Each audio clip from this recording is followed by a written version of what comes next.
So 93 inches. So we're going to measure it. We're going to put some pins in at the top. This side here is already been hemmed. You saw when I did that. So now it's time to fold the fabric over down to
we always make sure we measure the seam, the joinings where you've done it, because funny enough, over the years, if it's going to go wrong, if it's going to go up into a dip, it's always the seam where it goes up in a dip.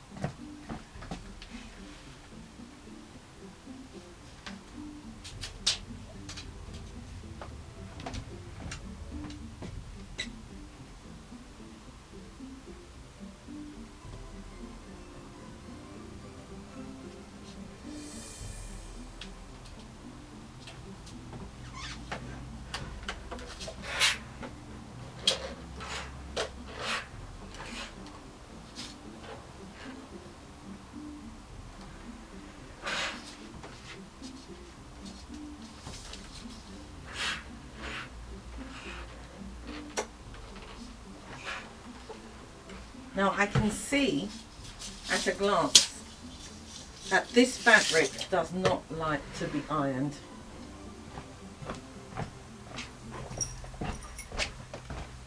It shines.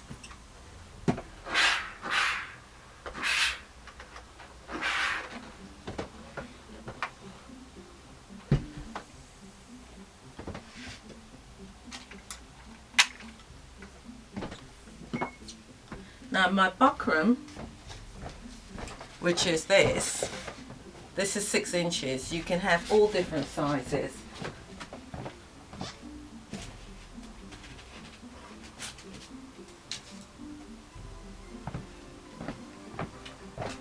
All different sizes and different types. So this is a 4-inch Buckram. You can have 5-inch, 6-inch, 3-inch. I don't know about 2. That doesn't seem possible. Worthwhile. Now the difference is this one is it's not an iron on. This is what my customer brought me, which it doesn't iron on for some reason. Now this one here is an iron on. You can iron it on. It's both sides it's sticky, so it helps a lot. So this one now determines which way I'm going to do the Buckram. There's 2 techniques you can do. You can turn the fabric over and you'll see. So here now we're going to put the Buckram up.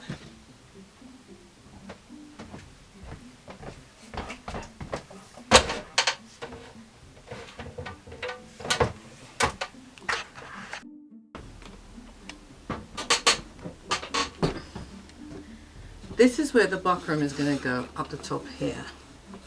So now we need to cut off some fabric. So what we're going to do is, to make sure, we're going to cut the fabric, say 7 inches. The buckram is 6 inches. So we're going to cut the fabric at 7 inches. So we're going to mark it 7 inches to make sure we have enough turning. And then we're going to cut this fabric off.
I'm going to just test the message, so when the phone rings, don't answer it.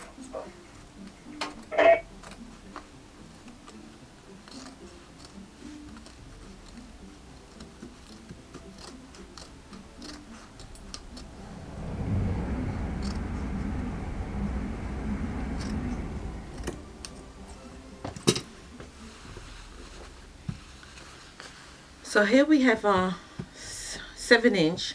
So 1 inch is to go under, and then we're now going to insert the buckram inside.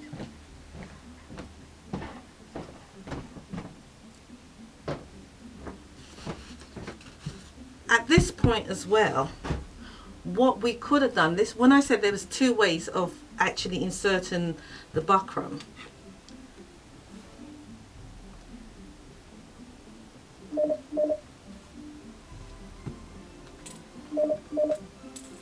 One is that we leave it like this and we turn it in like this, which I've shown you a video on it already. The buckram goes inside and you turn it under it and it holds it like that. So you have this fabric showing. Another way of doing it, which is more classier actually, but it is longer and more painful, is that you separate the lining from the buckram. I'll see if I can do this without disturbing this too much.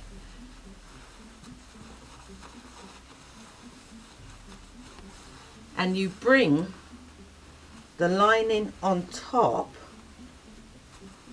and you turn this lining inside using the ironing mark that you've got here as a guideline, and you put this on top.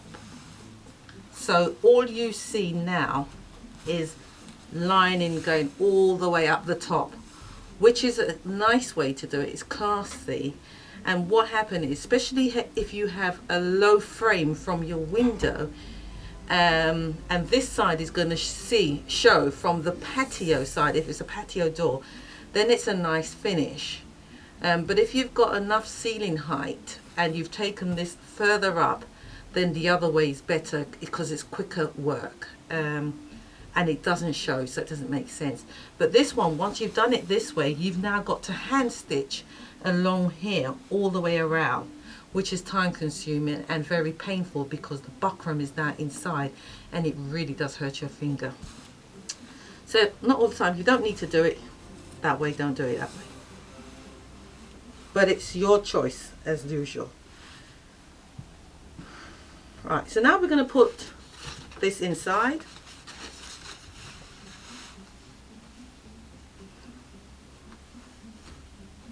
So we open it up. you can see the ironing mark there, so that's a good guide. At the edge here, I'm going to fold it over nice and thick.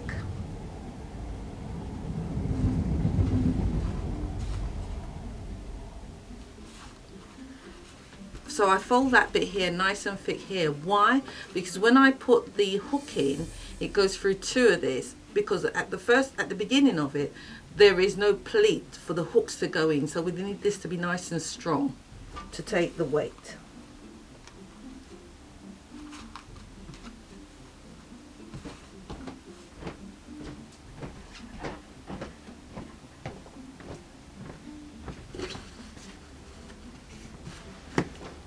Open this up.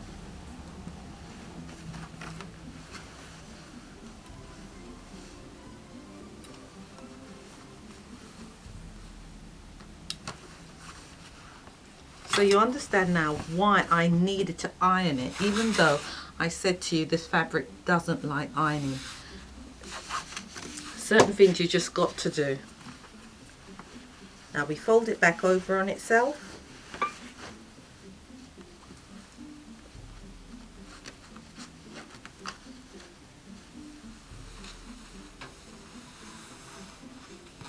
It's not necessary to cut off this excess lining that's underneath, because you don't know what you're going to do until you actually done it. So leave it alone. Same again, Des. I'm going to try another one done on soon.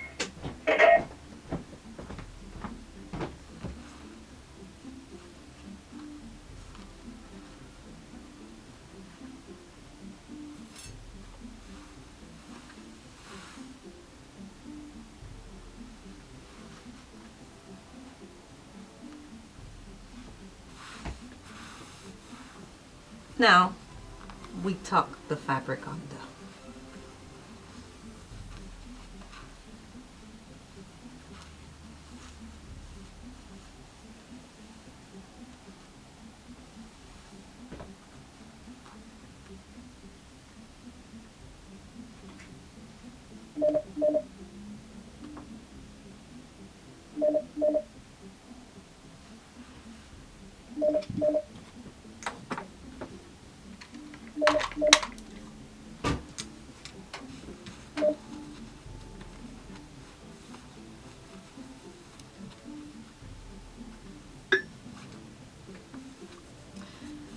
Now it's at this point, if this was fused iron on, when I iron it, it would stick and stay in place.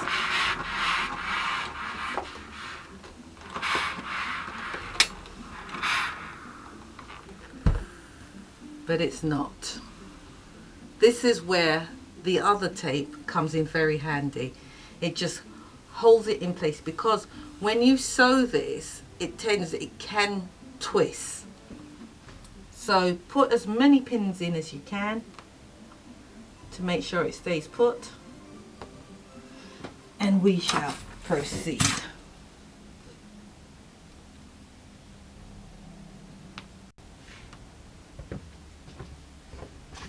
There we go. As I said, 93, it still remains.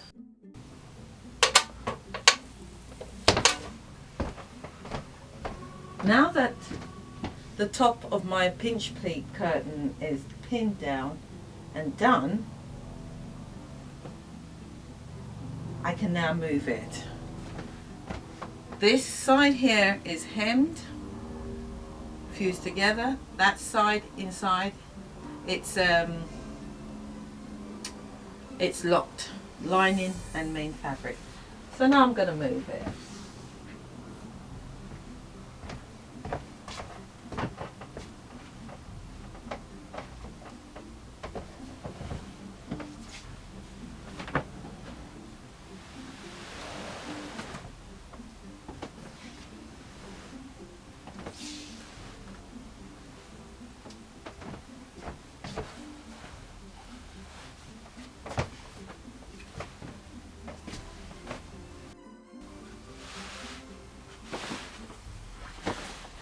I'm moving the lining because this is the mistake you can make many times. you assume that the fabric is laying flat, but it's not. Do you see all these creases inside it? They can cause problem. So we try to eliminate this by getting rid of it and making sure that our fabric is laying flat on the table, and get rid of all this. So this is lined up with my table here, so hence this has to go up.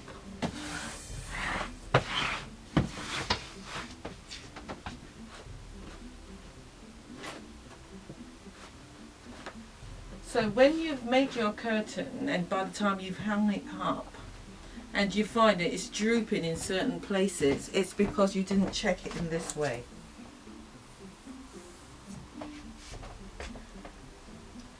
Now that we've checked it, there's no lumps, there's no air pockets, we can put our lining down.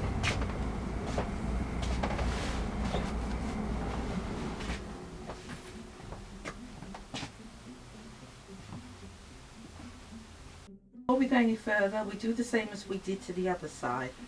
We fold our hem over at the side here, seam to seam, making sure that the lining covers the raw edges of your main fabric. In this corner here, I make sure that the lining goes from in the point of the mitered corner, so that's a nice finish. I'll show you that in a second.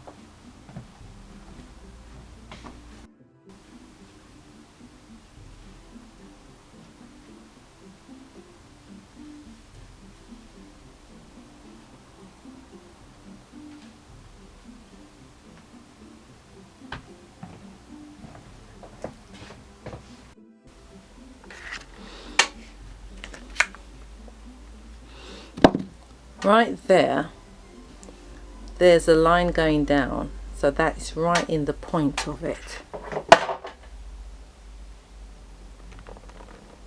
Yeah, so that's what we're doing.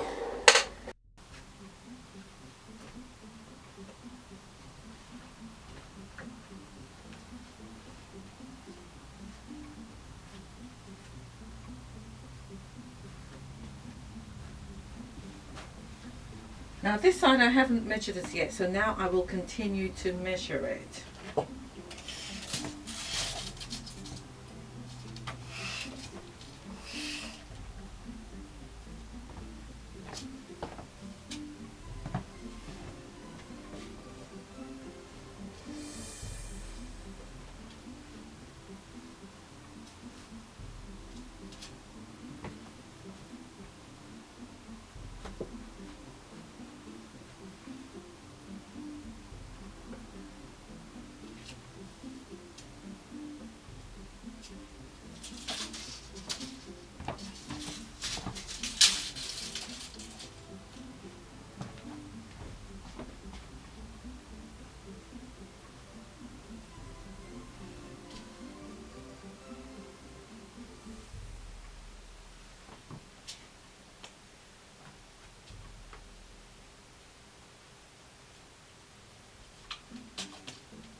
Just putting those pins in, my finger is killing me because the pins are going through my hair.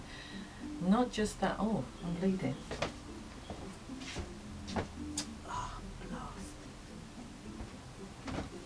This is exactly what I was telling you about. Oh.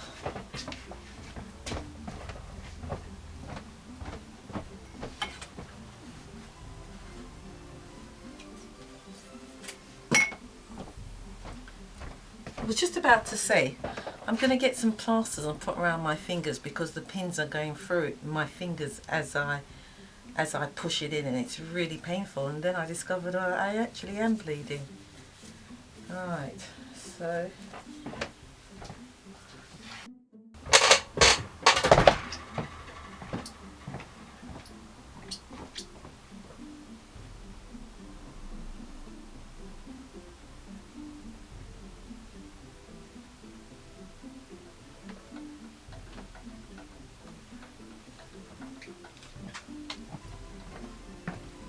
hello.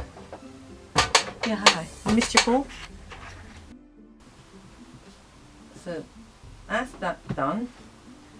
So what I'm going to do now is I'm going to hem the side, just like the other side, and then put it aside, put the whole thing aside, and wait for the other side to be done before I do the calculation for the pleats. Let's just iron this.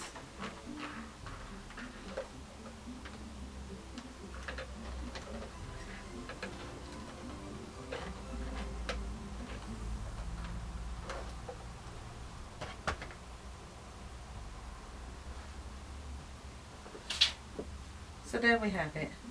This is the top,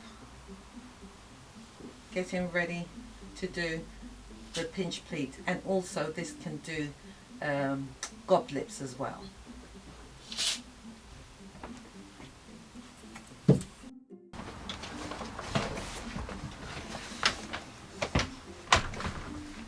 So here we have our Buckram.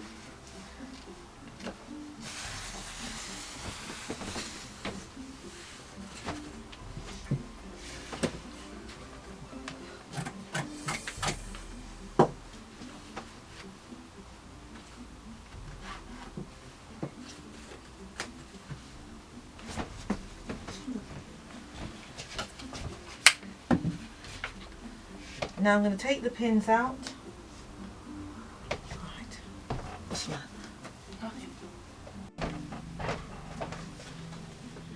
Now that this is done, what I now do is I put the other one back on top of it, but I put it on as a mirror image, so they're facing each other. The inside is facing each other.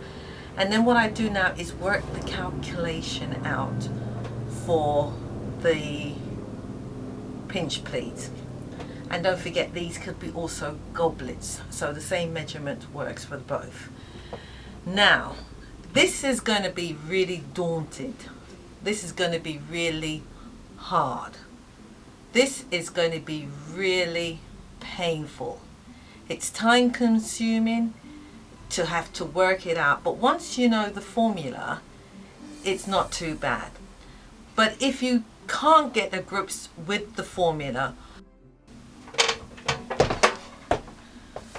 so what we do is we work it on the basis of 5 inches for the space and 5 inches for the pleats.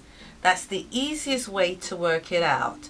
So you do 5, 5, 5, 5, space pleat 5 inches. That's it. And then it will work out to then you will work out, by the time it's closed in with those 5 inches, you times it and you work out the size of your window, and then cut off the side of your curtain and then turn it over, turn it in, hem your curtain that way, and that's it. That's the cop-out way of doing it. Other than that, we have to now work it out, and I'm going to write the formula up for you. I'm going to get on with it, but I'm going to write the formula out, and I hope you understand. But what it is, when we work the formula out, we first take the length of this of your curtain. No matter how many joinings you've got to measure the length of your curtain, which is the width. Then you take away the size of your window. Now don't forget, this is 1/2. So if we work it on the basis that we're working on half of the window, so this window is 79 inches wide.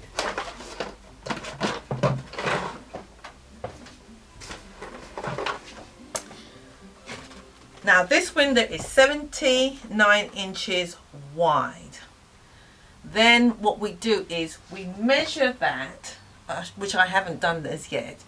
Then we take away, no, 79 inches wide is the finished width of the window. So we divide that by 2, which is 39.5. So we then take that, because that's half of the window, so this is half the size.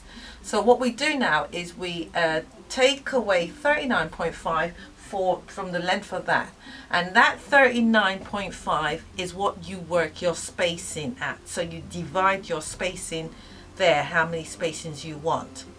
So if I was going to divide it by 5, each one is 7.9.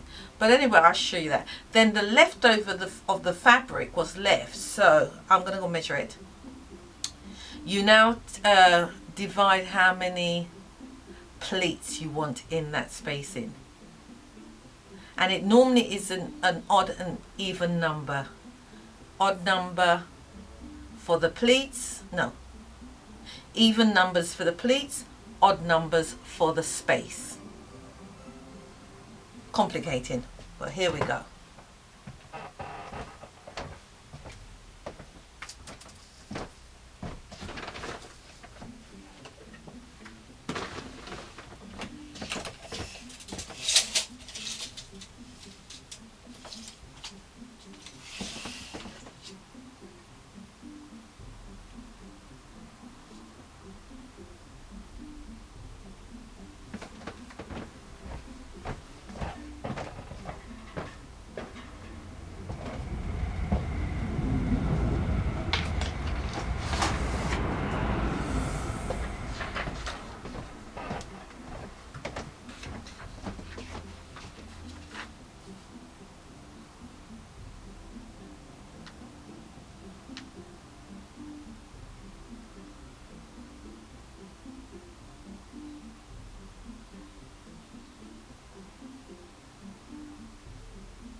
So all this, in theory, is going to be pleated up and go in between this section, which is going to be divided up.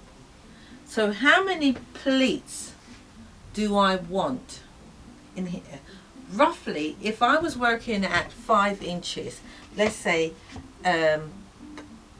space, pleat, space, pleat, space, pleat, space, pleat, space, pleat, space, pleat, space, pleat, space, pleat, space, pleat, space, which works out right.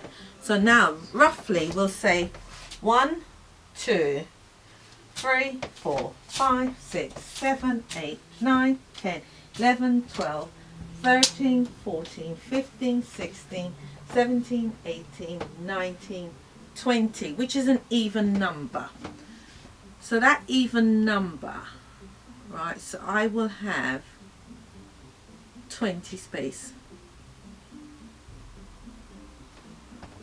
So let's say 20 space.